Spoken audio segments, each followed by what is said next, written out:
Welcome in to another episode of Between the Hashes. Obviously, joining me as always, we got Charlie, we got Peter. We got a busy weekend this weekend. A lot of Happy college football. Halloween. Happy Halloween. Yes, y'all be seeing this on Halloween, so happy Halloween. Hope y'all are having a safe, fun Halloween. But we got a lot of big games this weekend. A lot of things to cover. So let's go ahead, hop into it. So Ohio State. They obviously went to Oregon a few weeks ago, lost bye week, and then had a very, very narrow victory against Nebraska. So things are getting, a little tense in Columbus for the fans. I know because Charlie is blowing up my messages every night talking about how they're going 8-4 now. But big game this weekend in Happy Valley. What are kind of our initial impressions going into this game? I'm scared. Peter said I have schizophrenia today, so I mean, I probably do. But Yeah. um, Ohio, You went from yeah, we're going 8-4 to we're winning the national championship within like 30 seconds. yeah, I think the biggest key to this game is for Ohio State to have a plan to stop Abdul Carter. Um, Also, something really big news for Ohio State. Danny Dennis Sutton is most likely out for this game. I mean, if you saw him last game, it looked like he tore his groin. They're saying he's questionable. He's not going to play. Hmm. And this helps because he usually lines up next to or like across. He lines up as like the left end. Abdul Carter lines up as the right end if he's not playing linebacker.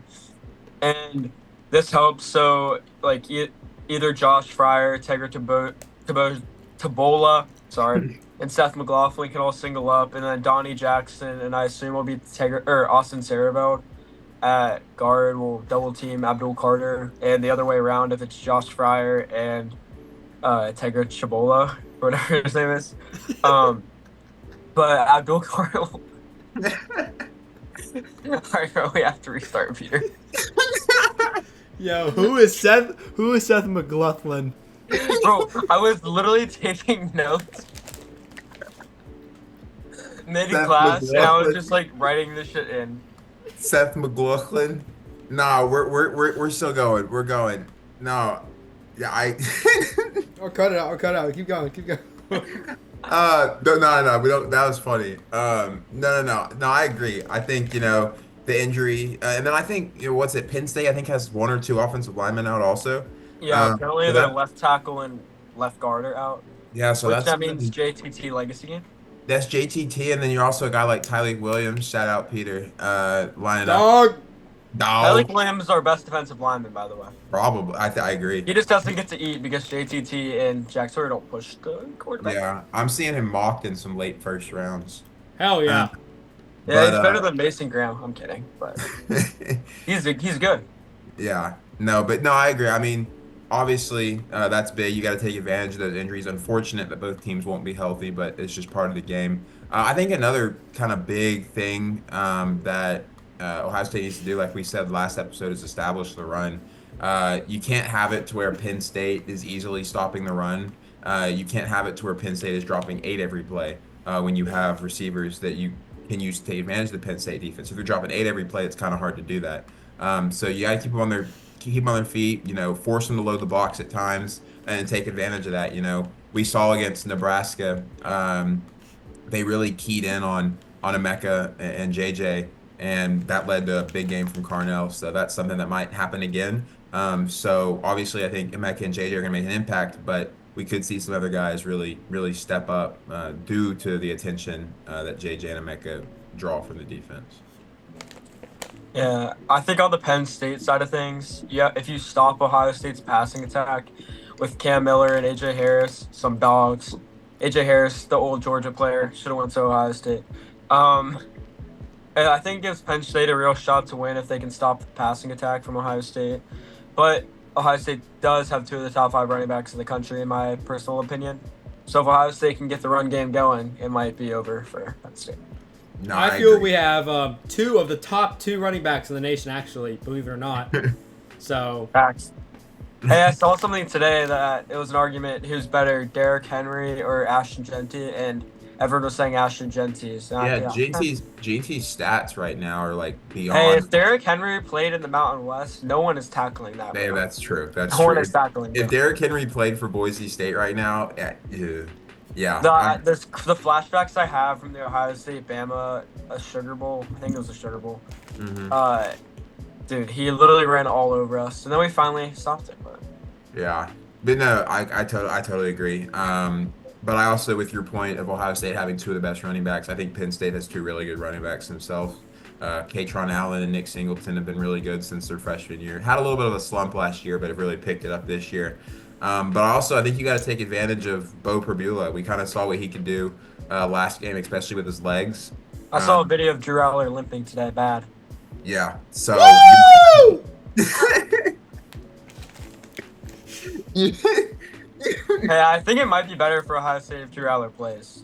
Yeah, I mean, the only thing about it is Drew Aller is such a veteran that like it's gonna be very hard to confuse him with different coverages and stuff. I think Yeah. Purdue is the guy you can kind of take advantage of mixing up coverages. The thing with Aller, Pagula's first start versus Ohio State.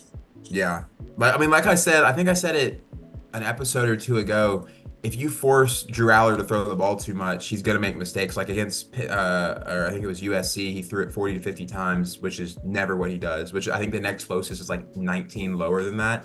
Um, if you force him to do that, he threw three picks. If you force them out of their bread and butter, which is the run game, then if Haller throws too much, it's pretty easy to take advantage of. But again, he's a veteran, so you got to find ways to get pressure on him. But for Penn State, you got to take advantage of the left tackle injury. You got to overload that side. You got to mix up different pressures. You got to match up Dennis Sutton with certain guys. You got to move him Hey, around. bro, he's out, bro. Or not Danny. Sorry, Abdul Carter. You got to match up Abdul Carter with with the left tackle, the injury, whoever's coming in. I'm not familiar with Ohio State's second string offensive line, but It's probably going to be Donovan Jackson going out to tackle either Austin Sarabelt or Carson Hinsman playing guard. By the way. gotcha.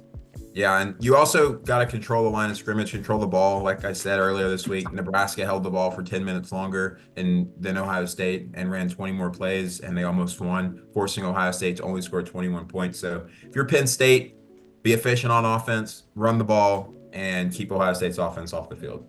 That's what you have to do to win this game. So, All right, um, I'll get into my prediction, I guess. Okay, so if you look back, this is subject to change probably 20 times before the game starts. if you look back in like the past Probably before 8 years tomorrow. of Ohio State, take out the Michigan game, when they play a team that wants to run the ball, that has good running backs, they always stop the running backs and they make that a priority. You saw that with Caleb Johnson this year. Saquon Barkley, his whole career, probably had 100 total yards in 3 games versus Ohio State, aside from a kick return. And Ohio State always goes out of its way to stop the running back, and I think they'll do that here. And Penn State just doesn't have the weapons. They have Tyler Warren, but the best safety in America is going to be guarding Tyler Warren, so I don't know if he's going to be a really big factor. And I have 2 bold predictions here, one for Penn State, one for Ohio State. I think Tyler Warren will have a passing touchdown, just because they're gonna throw the entire bag at Ohio State because they want to beat Ohio State. Mhm. And I think Caleb Downs, his first punt return, will take it back for a touchdown. If last week he literally had one where he broke 9 tackles and almost scored, but he got tripped up. And ultimately, I think Penn State just doesn't have the horses, doesn't have the dogs to hang with Ohio State's talent. If I think of Penn State, I think of 3 positions that might be better than Ohio State's team. So I'm gonna say Will Vick is gonna carry us to the promised land, and the Buckeyes are going to win 33-24 if Bo Perbula plays. If he doesn't play, 33-17. Ohio State. Yeah. Preach. No, I like that prediction. I think Penn State is a team that has talent, but not as much talent as Ohio State. But I think they play extremely hard. That's kind of a theme with James Franklin teams. They always play extremely hard. That's when they play Ohio State and Michigan. Especially, yeah. So this is gonna be a big game. I think this game is gonna come down to who can make a play late to flip the momentum or to seal it. It's gonna come down to a pick or a explosive play. Whoever's gonna have like that explosive play to kind of flip the momentum or change the game late. Like Mike Tomlin said, if you blink, I'll rip your eyelids out. You can't blink in this game. You just gotta play and gotta play one play at a time. Ultimately, I think Ohio State makes the play late. to win this game. I like Ohio State, but close. I like a one-score game.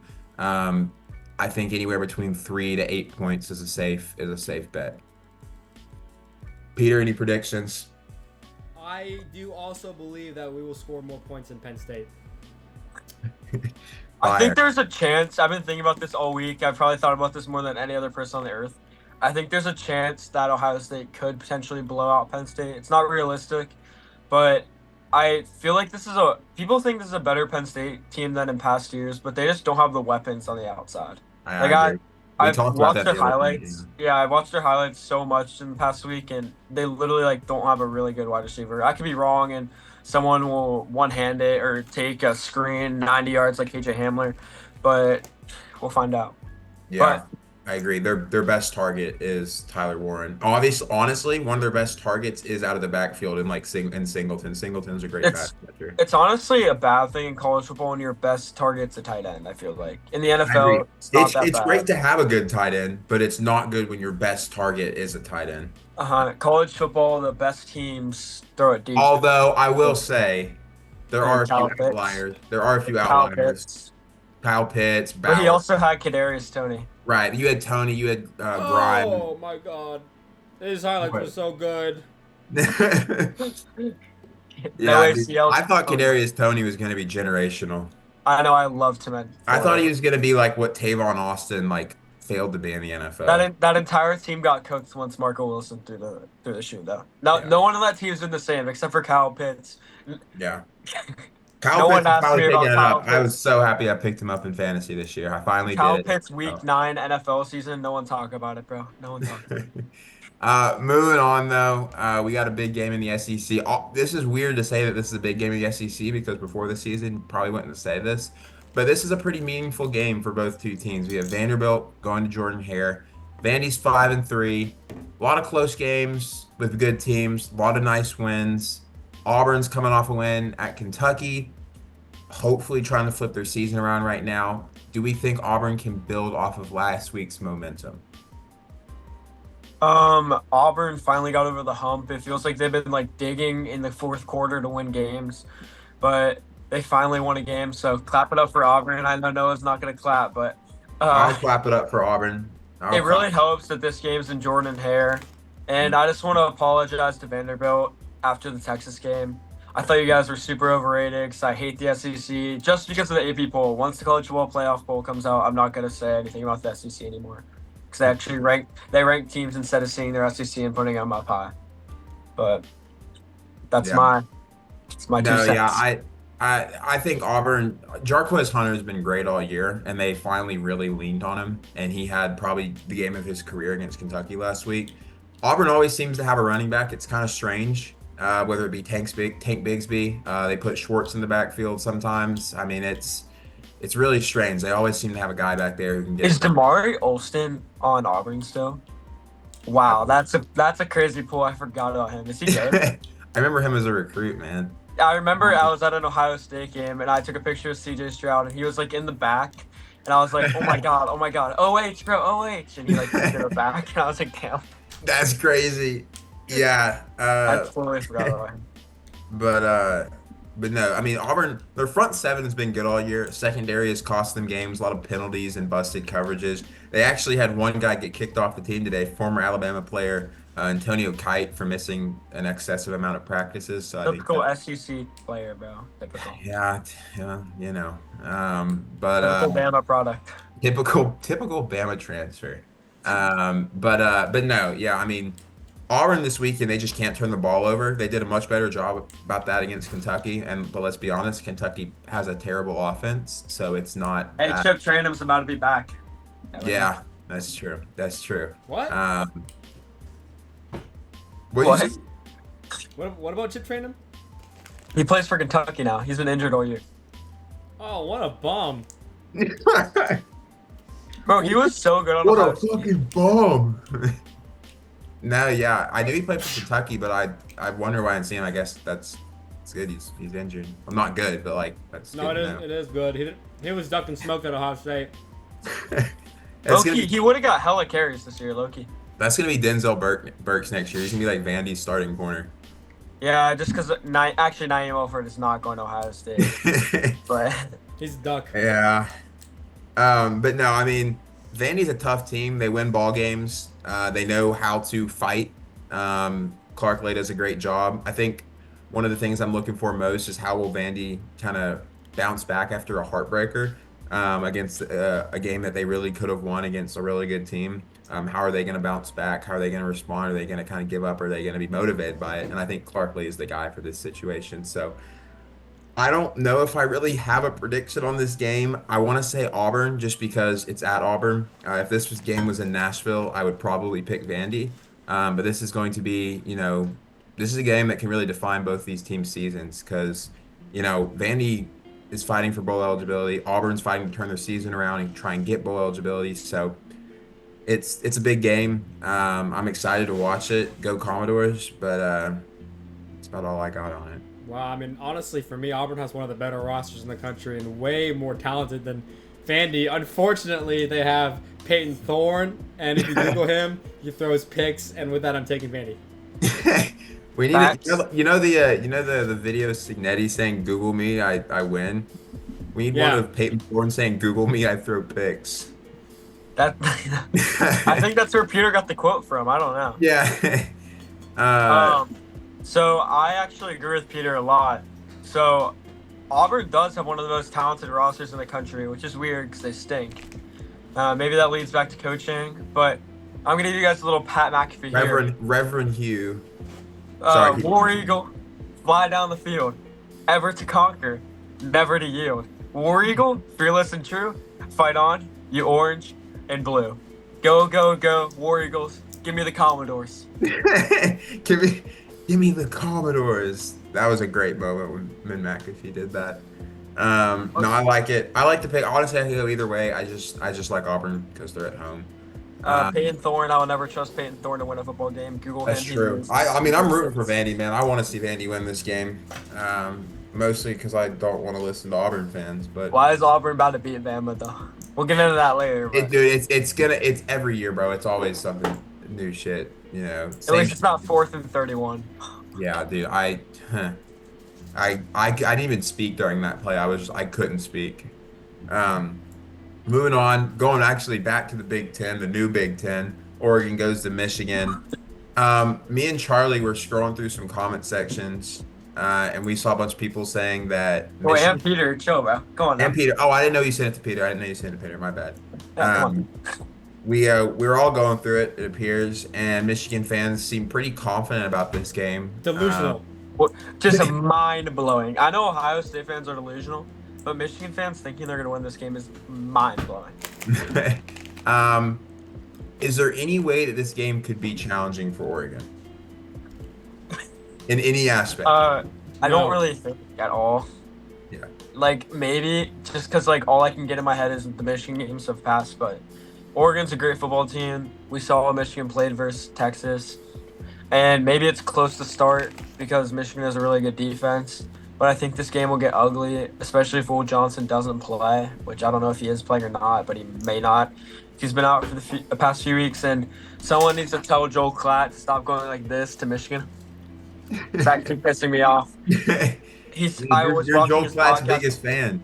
I know I am. I'm Joel Klatt's biggest fan. I'll defend him until I die. But he said Michigan has a very strong path to make the playoffs today on his podcast. So I didn't like that one very much.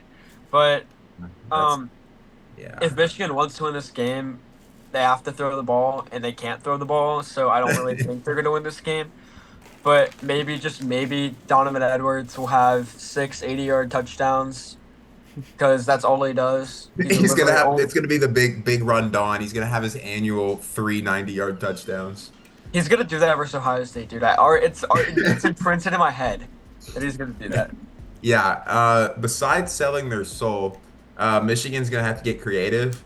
They're gonna have to open the entire playbook. You have nothing to lose. I'm talking Philly special with Alex Orji. I'm talking. Colston Loveland at quarterback. Come on. I'm talking triple reverse flea flickers. Anything you can do that Oregon hasn't seen on tape. Take advantage of the things that Orji can do. Don't take advantage of the things that Orji can't do because you won't be taking advantage of those. They will be interceptions.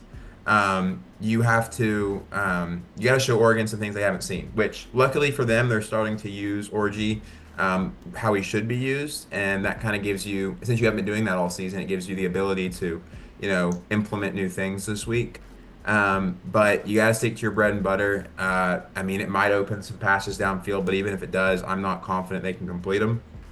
So you really just you gotta say screw it and really open up the playbook and just get insanely creative.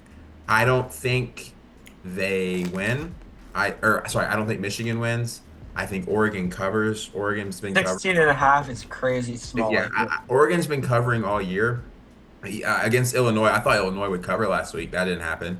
I mean, I would have thought the spread would be bigger than the Illinois game, considering Illinois beat Michigan by 20. Yeah, I think the only reason it's this Because it's Michigan's name. that, and I think it's just because it's at Michigan. I don't know. I was thinking about this game being a small trap game for. I was too, Oregon. but like I was trying to like formulate it in my mind to where it could be. Yeah.